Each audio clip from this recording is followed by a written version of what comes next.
Members of the UK Parliament have been told that a raid which resulted in the deaths of a British and Italian hostage in Sokoto State, northwestern Nigeria, represented the best chance to rescue the pair alive. Defence Secretary Philip Hammond told the Commons that government moved to support Nigerian troops in the attempted rescue of Chris McManus and Franco Lamonilara after receiving credible information of their location.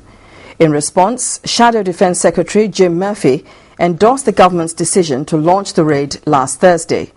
In a statement to MPs, Mr. Hammond said, quote, "The assessment on the ground was there was a significant possibility the kidnappers were already aware their security had been compromised, and if they were not, the level of military activity in the town meant there was a real risk of them developing that awareness.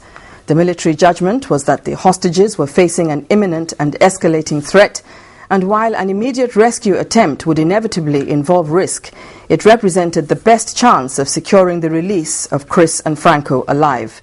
End of quote.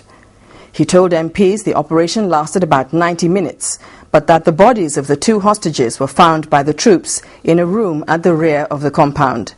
Mr. Hammond told MPs a coroner's inquest into the death of Mr. McManus would be held, and that the Cobra Emergency Committee had met regularly during his and Mr. Lamonilara's 10-month captivity to receive updates on the situation.